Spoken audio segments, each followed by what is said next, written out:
કાયરનું કામ અને શિવ શાંતિ આ વસ્તુનું હરિનો માર્ગ સુરાનો કયો છે દાદાજી? એવું કહ્યું છે કે હરિનો માર્ગ સુરાનો નહીં કાયરનું કામ. એવું કહેવામાં આવ્યું છે કે હરિનો માર્ગ સુરાનો નહીં કાયરનું કામ. એ તો બધું અને માતા સાથે લેવું છે એનો મર્મ એ તો બધું એવું છે ને. એ તો ભક્તો એક જાતનો ઇગોઇઝમ છે. એ ઇગોઇઝમ છે ખબર પડી ને. પણ ઇગોઇઝમ કરીને ભક્તિ કરે ને તો સંસારમાં શાંતિ રહે. એ બધું પરોક્ષ ભક્તિ છે. શું છે એ? તો આ સંસાર છે જ પરોક્ષ ભક્તિ. એનું નામ જ સંસાર. શું કહ્યું? હરિનો માર્ગ સુરાનો ગા ગા કરે ને તબલા વગાડ વગાડ કરે ને તન્માયાકાર. શામાં તન્માયાકાર હોય? પૂતગલ રમણતામાં. આત્મા કોઈ દાડો પ્રાપ્ત ના થાય. તમે જે કહો છો ને એ એમને ના હોય. એમને માટે બરોબર છે. એમને માટે જે છે એ જ બરોબર છે. ખબર પડે ને? તમારા માટે એ ખોટું છે. શું છે? તમે જે અંતર શાંતિ ખોળો છો, મૂળ સાચી શાંતિ ને ખોળો છો, તે ત્યાં ના હોય. એમને એમ પૂતગલમાં રમણતા જ હોય. એકાગ્રતા થઈ ગઈ આનંદ જ વધતો હોય. અને બધા ઘેલા હોય. કેવા ભગત? કેવા હોય? ઘેલા ભગત હંમેશા જ્ઞાની વિવેકી હોય. બાકી ભગત ઘેલા હોય. કેવા હોય? જ્ઞાની તો સ્વપરનો વિવેક બહુ ઊંચામાં ઊંચો વિવેક હોય. અમારો વ્યવહાર આદર્શ હોય. કેવો હોય? અમારા આડોશી પાડોશી આજુબાજુ છ અમે રહીએ છીએ, અમે સંસારી રૂપે છીએ, છતાં પણ અમારા આડોશી પાડોશી બધો વ્યવહાર બહુ ઊંડો આદર્શ હોય. અમારો આદર્શ વ્યવહાર ના હોય તો મોક્ષ જ નથી. ત્યાં આદર્શ વ્યવહાર એટલે ભગવાને કહ્યું છે તેવો વ્યવહાર હોય. ભગવાને કહેલામાં એક મીણ માત્ર ફેરફાર ના હોય. જ્યાં આદર્શ વ્યવહાર છે ત્યાં આગળ બધું કામ થાય. વ્યવહાર આદર્શ વગર કોઈ દળ નિશ્ચય આદર્શ થાય નહીં કોઈ દળે. અને આ ભક્તો તો એમની માટે એમના સ્ટેન્ડર્ડમાં બરોબર છે. એ લોકો એમને આવું જોઈતું નથી. અંતર શાંતિ નથી જોઈતી. એમને એકાગ્રતા આવું ભૌતિક સુખો જોઈએ છે. શું જોઈએ છે? અને તે ભગવાન ઉપર રાજી થાય છે. ભગવાને મને આપ્યું. આ નૈમિતિક બને છે નૈમિતિક. અને એને મન ખાતરી થાય છે. ભગવાન ઉપર ભરોસો બેસતો જાય છે. એમ તે ભગવાન ઉપર ભગવાન કોઈને આપતોય નથી ને લેતોય નથી. આ પણ પેલું સાયન્ટિફિક સર્કમસ્ટન્સ એવિડન્સ છે. પણ જગતના લોકો માટે બરોબર છે. આપે છે એને એ શ્રદ્ધા છે ને. જેવી એને શ્રદ્ધા છે એવું ચાલુ. પણ જે રાઈટ શ્રદ્ધામાં આવું તેવું કશું છે નહીં. જ્યાં બિલકુલ સમ્યક દર્શનમાં આવું તેવું કશું નથી. આ જે લોકો બોલે ઉગાડે એવું કશું નથી. એ બધું રિલેટિવ છે અને એમને માટે કરેક્ટ છે. આપણે અત્યારે ફોરેનના લોકો કે છે અમે ગોડ ઇઝ ક્રિએટર માનીએ કે નહીં, હું કઈ એ જ માનો. એ જ તમારું કરેક્ટનેસ છે. શું છે? એમની લેવલ પર. હા, તમારી ઉંમર આમ 70 વર્ષની છે પણ જ્ઞાનમાં તમે 1.25 વર્ષના છો. શું છો? એટલે તમે નાગા ભરો એમનો વાંધો બિલકુલ નથી. શું? કારણ તમારી ઉંમરના પ્રમાણે જે તમે કરો એમનો કોઈ જ હિન્દુસ્તાનનો જો નાગો ફરે તો એમ કે વાંધો ઉઠાઈએ કે આમ ના ઉંમર વાળો થઈ ગયો. કારણ કે તું પુનર્જન્મ સમજતો થયો. શું થયું? વર્લ્ડ આખું પુનર્જન્મ સમજી શકે નહીં એ વિચારણામાં તું પસાર થયો ને સમજતો થયો. માટે ડેવલપ થયેલો છું. અને તારા ક્રોધ માન માયા લોભ પણ ડેવલપ થયેલા છે. કેવું છે?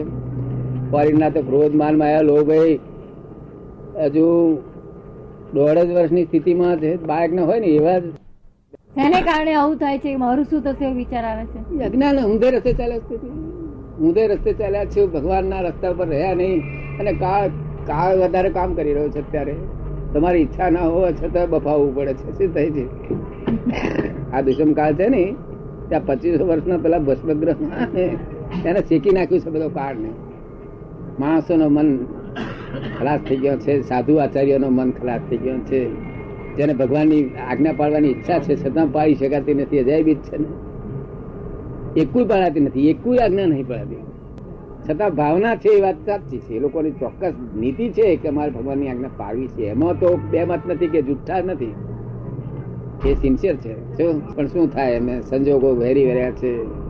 જો દુરાગ્રહોનો બધો દુરાગ્રહોનો કારખાનો કાઢ્યા છે. જ્યાં ભગવાન નિરાગ્રહી હતા ત્યાં આગ્રહો, દુરાગ્રહો, હઠાગ્રહો, મતાગ્રહો નો કારખાનો કાઢ્યા છે. મૂળ વસ્તુ દશા થાય તે એટલે મૂળ વસ્તુ બાજુ રહી ગઈ. ભગવાન નિરાગ્રહી નું જ્યાં આગળ હતું આખી પાઠ નિરાગ્રહી ની હતી. ત્યાં આગળ શું થયું? દુરાગ્રહો, હઠાગ્રહો, કદાગ્રહો, મતાગ્રહો.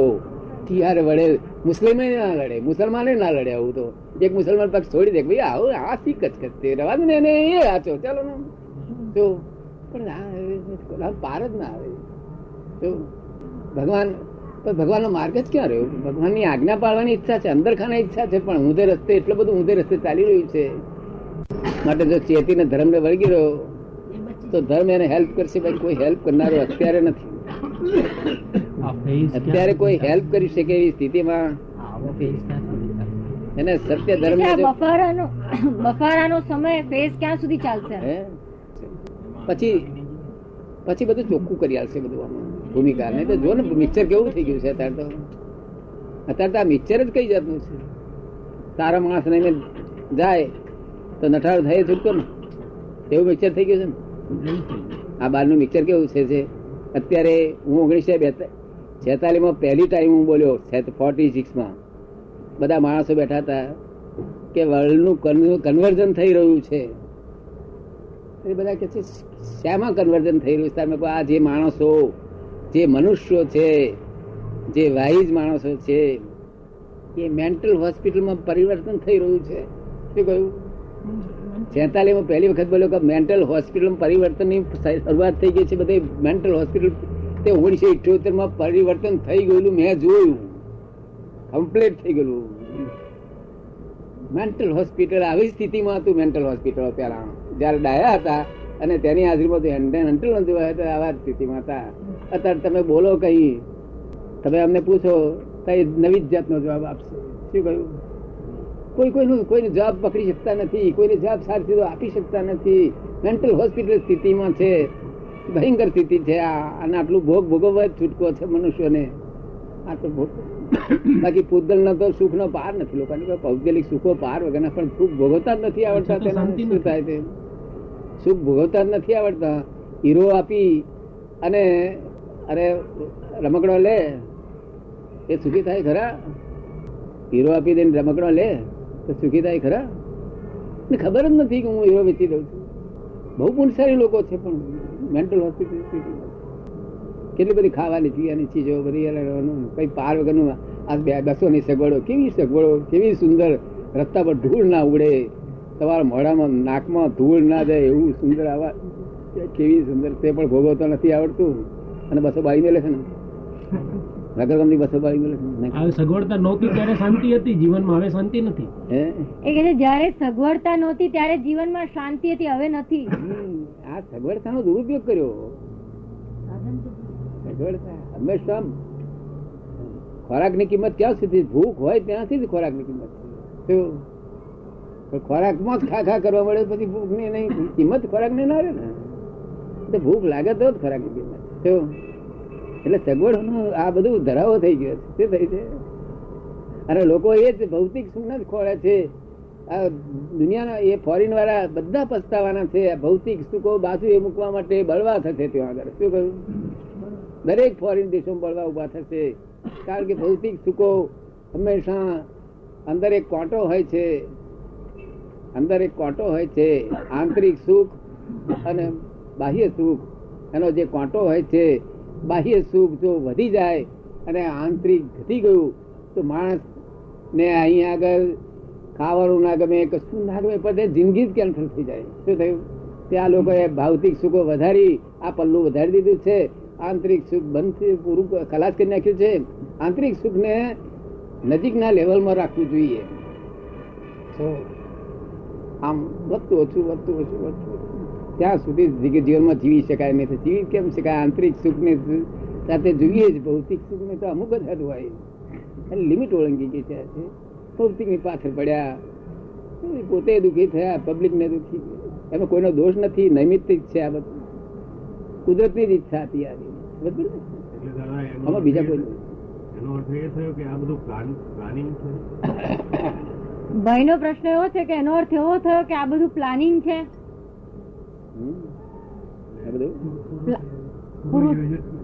પૂર્વ યોજિત છે આ બધું. આ પૂર્વ યોજિત નવું નથી. આમાં કઈ આ ચંદ્ર પર ગયા કઈ બધું નવું નથી. આ તો ઇગોઇઝમ છે કે હું ચંદ્ર પર ગયો, મેં અમારી શોધખોળ કર્યું. તો એ આઈન્સ્ટીન નથી બોલ્યો કે મેં આ શોધખોળ કરી છે. કારણ કે જે સમજી ગયા છે જે સાયન્ટિસ્ટો કે પૂર્વ યોજિત તો મને ફ્રી ઓફ કોસ્ટ છે કે આ તો મને બક્ષિસ છે એવું જે સમજી ગયા છે એ નથી બોલ્યા. ને એ આઈન્સ્ટીન ના બોલે કારણ કે જાણતું મને બક્ષિસ છે. પહેલા મારી પાસે આ ક્યાં હતી આવી? સમજ પડે ને? એ દર્શન છે એક જાતનું, અને બક્ષિસ છે, સમજ ને? કુદરતી બક્ષિસ. આ મને કુદરતી બક્ષિસ છે. હું કોણ માત્ર 1958 1958 સુરતના સ્ટેશનમાં જ્ઞાન પ્રગટ થયું. આખું વર્લ્ડ કેવી રીતે ચાલે છે, કોણ ચલાવે છે, કેવી રીતે ચાલે છે, કેમ બંધ થાય, મોક્ષ શું, ભગવાન શું, આત્મા શું, બધું જ ચાલે. પઝલ સોલ્વ થઈ ગયા. તો તારે મને લોકો કહે છે કે તમે કેવી રીતે આ કર્યું? કે છે મેં કહ્યું આ નકલ કરવા જેવી ચીજ નથી. ધીસ ઇઝ બટ નેચરલ છે. શું છે? હા, નકલ કરવા જેવી ચીજ નહીં. તું નકલ કરવા જઈશ મારે જઈશ. શું કહે? તું મારી પાસે આવે, તારું કલ્યાણ કરવું હોય મારી પાસે આવે, હું નિમિત્ત છું એના માટે. શું છું? હું કરતા નથી. કરતા હોય તો કર્મ બંધાય. શું થાય? એ કે છે અમારા માટે બટ નેચરલ કેમ થતું નથી? એમ શું થાય? બટ નેચરલ કેમ પ્રગટ થતું નથી? તમારા માટે સિરિયસ થાય તો જેનો વારો આવે ને, આ બધું વારામાં છે. આ દુનિયા વ્યવહારથી ચાલે છે, નિયમથી જ ચાલે છે. નિયમ ની બહાર કશી ગઈ નથી આ દુનિયા. કોઈ દાડો નિયમ ની બહાર ગઈ નથી. અન્યાય એક ક્ષણ મારી દુનિયામાં થયો નથી. આ તમને જે અન્યાય દેખાય છે એ તમારી દ્રષ્ટિઓથી દેખાય છે. કુદરત અન્યાય કોઈ દાડો કર્યો નથી. એનું જ ફળ આપેલું છે. એમનો પ્રશ્ન છે કે આ વારાને કઈક વહેલો કરી શકાય? વારામાં કઈક વહેલું કરી શકાય? વહેલું કરવાની કશી જરૂર નથી. તમે અહીંયા આવીને દર્શન કરશો ને તો દર્શનમાં તમને જે મારી પાસે છે એ બધી વસ્તુ તમને મળશે. એમને ખાલી દર્શનથી જ મળશે. તમારે બીજું કશું કરવાનું નહીં. ખાલી દર્શનથી જ દર્શનથી મળશે. પણ તે કેવું અભેદ દર્શન હોવું જોઈએ. કેવું અભેદ દર્શન હોવું જોઈએ. કેવું હોવું જોઈએ? પડદો કાઢી નાખો તમારો. પડદો કાઢી નાખો ને. હા, પડદો તો તમે કેટલા કલાક મને ભેગા થયા છો આખી જિંદગીમાં? અડધો કલાક હે અડધો કલાક કે કલાક. ગઈકાલે આવ્યા પરમ દિવસે કેટલા કલાક આવ્યા ચોથે દિવસે આવે તો 2 કલાક. હતા? ચોથે દિવસે 2 કલાક આવ્યા હતા. ચિંતા ના થાય એની ગેરંટી સાથે મોક્ષ આપીશ તમને. આપો જે માગો એ આપવા તૈયાર છું. તમને આવડવું જોઈએ. શું? કારણ કે હું કરતા નથી. એનો શું છે? નિમિત્ત છો. તમારી ઈચ્છા થવી જોઈએ કે મારે આવું થવું છે. શું? મારી પાસે છે એ આપીશ. મારી પાસે બીજું કઈ સૌ પડે ને. અને ભૌતિક દુઃખો હોય ને તે છતાં તમારી મોક્ષ માટે આવ્યા ને એટલે તમારા ભૌતિક દુઃખો ઓછા થાય એના બધા રસ્તા અમારી પાસે હોય. અમે કરીએ નહીં. અમે તો બાર ફોન કરી દઈએ. જે ભૌતિક એ હોય ને એડમિનિસ્ટ્રેટરો, ત્યાં ફોન કરી દે. અમારે કશું અમે કરવાનું ના હોય. કેવું? અડચણ ના પડવી જોઈએ તમને. કેવું? અમને મળ્યા પછી તમને આ ધર્મ પાડતો અડચણ ના પડવી જોઈએ એટલું જ. બાકી લોભ કરવા જેવો ચાલે નહીં. કેવું?